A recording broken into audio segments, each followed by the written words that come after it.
अस्सलाम वालेकुम नाज़रीन, मैं हूं शहजाद चौहान। आप देख रहे हैं यूट्यूब चैनल। मैं अपने चैनल को पर आपको खुशामदीद कहता हूं। तारीख की किताबों में गुलाम और कनीज़ का तस्वर बहुत पुराना है। कदीम रवायात से पता चलता है कि गुलामी का तस्वर कबल अज़ मसीह से चला आ रहा है। हकीकत ये है कि जब से इंसान ने मिलजुल कर रहना शुरू किया और मुआशरा तश्कील दिया, तो रफ्ता रफ्ता इंसानों ने बस्तियों को रवाज देना शुरू किया और यहीं से सरदारी निज़ाम की बुनियाद पड़ी। जब हर कबीले और हर कस्बे का अलग अलग सरदार बना तो बाहमी लड़ाई झगड़ों की शुरुआत हुई। शुरू में तो मद्दे मुकाबल गिरोह मौका मिलने पर दुश्मन को ज़्यादा से ज़्यादा नुकसान पहुंचाते, जबकि जिंदा बच जाने वाले जान बचाकर राह फरार अख्तियार करते। जल्द ही जिंदा बच जाने वालों को यरगमाल बनाने का रवाज पड़ा, जो एक तरह से जंगी कैदी हुआ करते थे। इन यरगमालियों को जंजीरों से जकड़ कर ताहयात कैद खानों में डाल दिया जाता था। फिर वक्त बदला और यरगमालियों को सरदारों की खिदमत पर मामूर करने का रवाज पड़ा, जो दिन रात हाथ बांधे हुक्म के मुंतजर रहते। रफ्ता रफ्ता इन यरगमालियों को गुलाम कहा जाने लगा। ये तो इब्तदाई जहालत का जिक्र है। फिर जब हथियारों का इस्तेमाल शुरू हुआ तो ये लड़ाई झगड़े बाकायदा जंगों में बदलते गए और ये असूल रवाज पा गया कि फातेह लश्कर को शिकस्त खाने वालों की दौलत और माल बतौर गनीमत कब्जा कर लेने का अख्तियार हासिल है। औरत को भी इस दौर में बतौर माले गनीमत मलकियत में ले लिया जाता था। इसलिए औरत भी माले गनीमत का हिस्सा हुआ करती थी, जिसे बतौर कनीज़ या तो सरदारों की खिदमत पर मामूर कर दिया जाता था या इसे बतौर कनीज़ या गुलाम मंडियों में फरोख्त कर दिया जाता था।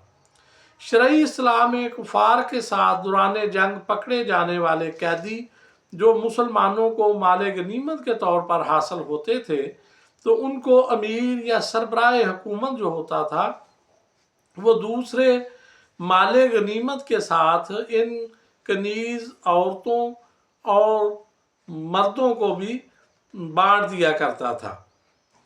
तो इन कैदी मर्दों को गुलाम बनाकर फिर लोग रख लेते थे, जबकि औरतों को कनीज़ या बांदी कहा जाता था। इसके बाद माले गनीमत हासिल कर लेने वाले को ये इख्तियार हासिल होता था कि वो इन गुलामों और कनीज़ों को आज़ाद कर दे या अपनी खिदमत पर मामूर कर ले या उन्हें फरोख्त कर दे।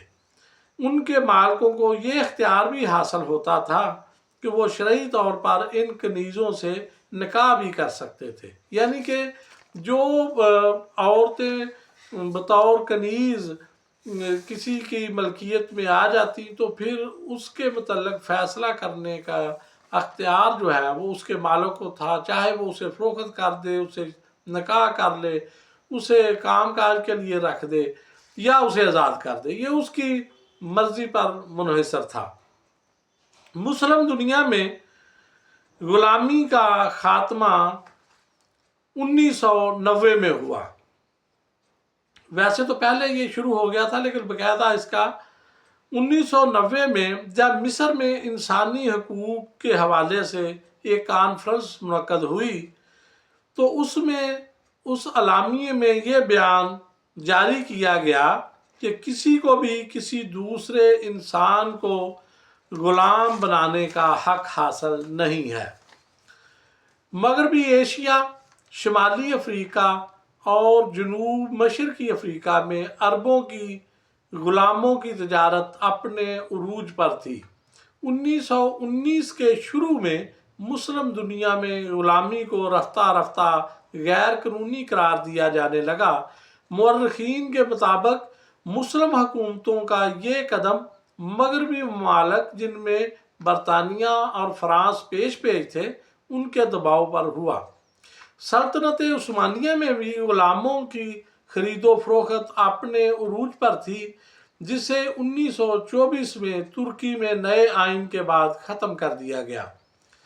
1929 में ईरान ने भी बाकायदा तौर पर गुलामी का खात्मा कर दिया। सऊदी अरब और यमन ने 1962 में ये कदम बरतानिया के दबाव में आकर उठाया। सल्तनत उस्मानिया के मुताले से पता चलता है कि ये दौर कनीज़ों और बांदियों का एक मुनफरद दौर था, जिसमें गुलाम कनीज़ें न सिर्फ हुकूमती उमूर पर असरअंदाज होती थीं बल्कि हुकूमतों के जोड़ तोड़ में भी अहम किरदार अदा करती थीं। प्रोफेसर इलन मिखाइल के मुताबिक उस्मानी तारीख के 600 से ज़ायद सालों में तकरीबन तमाम सुल्तानों की माएँ तकनीकी एतबार से गुलाम थीं।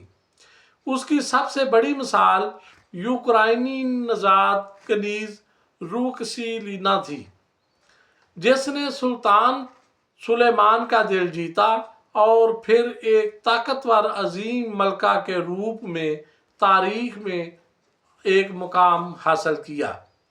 रूकसीलिना चाहती थी कि अगला सुल्तान उसका बेटा बने और वो सुल्तान सुलेमान के बेटे सलीम दोम को अगला सुल्तान बनाने में कामयाब हो गई। अब्बासी खलीफा मामून भी एक कनीज़ की औलाद थी, जो अपनी जहानत के बलबूते पर इस ओहदा तक पहुँचे थे। हिंदुस्तान में भी औरतों की खरीदो फरोख्त का काम उरूज पर था। बाज़ औक़ात माँ बाप गुर्बत से तंग आकर अपनी बेटियों को अमीर लोगों के हाथ बेच देते थे ताकि वो आसूदा ज़िंदगी गुजार सकें।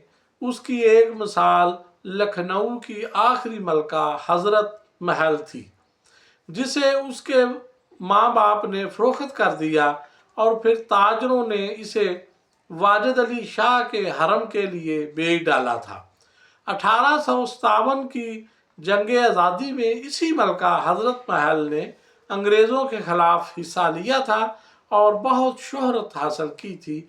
नाज़रीन, ये थी ग़ुलामों और कनीज़ों की तारीख़ जो मैंने आपके सामने मुख्तसर बयान की। उम्मीद है आपको प्रोग्राम पसंद आया होगा, तो इसलिए प्रोग्राम को फिर लाइक कर दें और चैनल को सब्सक्राइब कर दें। बहुत शुक्रिया।